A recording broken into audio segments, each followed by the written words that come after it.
Catherine Bernardo at Daniel Padilla ng kani-kanilang magulang. With the phenomenal success of their love team, hindi may kakailang sila ang nagmamay-ari ng titulong Teen Queen and King. At isa sa tinuturong sikreto sa likod ng kanilang tagumpay, ang patuloy na pagsuporta at paggabay ng kanilang mga magulang. Nakikialam mo sila? Sila, mama. Hindi mo pong mawawala siguro sa inyo po sa mga bilang magulang. Gabay yun. Opo. Na okay lang naman dahil mas marami na po kayo alam sa ganito. So, mas mabuting makinig ka na lang. Ano ba ang madalas na sinasabi sa'yo ng mami mo? Kasi you're the guy. Si mama naman, sinasabi niya lang, kay ni Catherine, relax na kay ni Catherine. Alagaan mo dahil babae ang si Catherine, ganyan. At sinasabi niya na, easy ka lang, DJ. Dadating din ang panahon yan. Basta ngayon, trabaho kayo mabuti at mag-enjoy lang kayo na magkasama. Ang mami ba ni Catherine, kinakausap ka niya? Parang nagbibilin ba siya sa'yo? Let's say kung lalabas kayo. Kasama naman siya eh. Kaya hindi na kailangan. Hindi na kailangan magbilin. Bukod sa Got to Believe, you have Pagpag. It's your first horror, no? Yeah. Masaya? Mag-horror? Yeah. Sobrang exciting, tsaka nararamdaman mo rin yung takot eh. Matatakotin ka ba? Ako hindi naman masyado. Siguro lahat naman ang takot sa multo, pero... Hindi din. Hindi ako kasing takot ni Catherine sa multo. Mas... Takot ka sa multo? Duwag ako. Siguro mas ano lang siya. Mas matapang siya ng konti. Pero duwag kami pareho. Sa totoong buhay, gaano kayo ka-grateful na dumating ang isa't isa sa mga buhay niyo? Of course, super grateful and very unexpected kasi yung sa amin ni DJ.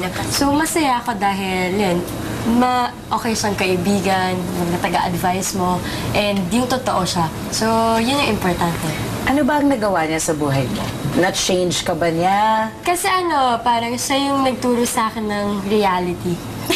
Hindi kasi before, ako, parang hindi ko talaga alam yung mga bagay. Alam mo yun, siya yung parang mas mature kasi. So, tinuruan niya ako sa mga realidad ng buhay. Siya yung parang nagmulat sa isipan niya. Yes. Wow, lalim. Lalim. DJ, gaano ka ka-grateful na dumating si Catherine sa buhay mo? Sobra din po, syempre, dahil nagsimula din ako kay Catherine. Dahil sa kanya, nangyari din itong lahat eh. Diba? Dahil sa tulong niya din, ganun. Tsaka sa fans niya na... Sinong maseloso sa inyo? You. Nahinaka lang. Selos. So, ikaw yun? Siguro kasi wala namang selos na sobra, hindi naman talaga.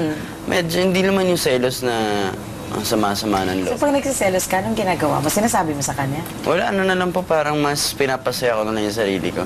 Na mas siniisip ko sa positive way na lang. Hindi ko na inaano yung sarili ko, dina-down pa eh. Ikaw, Kat, selosa ka ba?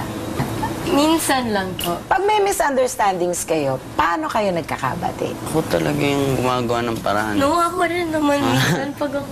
Paano? Depende po kung siyempre kung sinong nagkasala, ganun. Yung dahilan nung ganun, ng pagtampuhan. Anong masasabi mo na meron nalilink kay Catherine si Tomas Torres? Uy, paano yun? May nagkakrush na kay Catherine na pangalan? Okay nga marami nagkakrush kay Catherine. Paano kung ligawan siya? Okay lang din. Paano kung nga may manligaw sa kanya? Okay lang po. Komportable naman ako. Komportable ka sa posisyon mo sa buhay niya? Alam ko naman po kasi yung posisyon ko kay Catherine, so okay lang. Okay ka lang. Confident ka. Confident na ako. So magkakatuluyan nga ba kayo? Balang araw. Balang araw. Sa totoong buhay, natatakot ba kayo na mawala kayo sa isa't isa? Opo, syempre sayang lahat nung nangyari. Pag sakaling nawala. Ikaw, you feel the same way? Yes. Thank you. Thank you sa inyong dalawa. Thank you po, tita. Sa hula ninyo, ano ba ang namamagitan between Danielle and Catherine? Malalim. Malalim na? Malalim na? Malalim. Ikaw yun na napansin mo? No comment na lang ako. Ako kasi, Yun lang nakikita ko nung sa interview. Tsaka yun pag nakikita ko sila sa TV. Ikaw kasi ka-work mo sila. Oo, basta nakikita ko they're very comfortable with each other. Ang cute nilang dalawa eh. Natutuwa ako sa kanila. Natutuwa ako sa kanila sobra. Young love, sweet love. Alamin natin kung anong saloobin ng ating mga Bayan Buzzers, mga kaibigan. Umpisan ho natin sa ating superstar. Bayan Buzzer, Tita Aida, bira na! Yung mga magulang niya, kailangan pagsabihan. Na? Guidance. Ang maipapayo ko lang sa kanila, huwag natin ibigay todo-todo ang sarili natin sa isa't isa. Kasi hindi natin... Hina-hina. Yan naman ang sinasabi ni Daniel, Tita Aida. Maraming salamat, Bayan Buzzer, Jasmine, bira na. In fairness, ha? Kasi base sa reaksyon ni Miss Carmina, feeling ko sila na, Tita Aida. Wait, wala akong sinabi Hindi talaga doon base sa interview, base sa reaction mo. Huwag ka magbigay ng ganyang konklusyon, ha? Masyadong bata pa yung mga yan. Kaya huwag kayong umasa. Pero tama ka doon, Tita Aida. Dapat, hinay-hinay din yung mga magulang sa pagsabi na, boto kami na baka kasi nga sa sobrang alam nila na itong mga batang to na boto nga yung mga magulang, magbigay todo na. Pero feeling ko talaga sila na, Tita Aida. Ewan ko sa'yo, magsalita tayo pag nangyari na. Bayan Buzzer, Temi, ikaw, ano yung saloobin? Ako naman, Tito Boy, ang nakita ko, part of the charm ng dalawang batang ito kung bakit sila ang pinakasikat na love team sa ngayon is kitang-kita mo na hindi sila nagmamadali na seryosohin ng relationship. At least yun ang dating sa nila sa audience nila, di ba?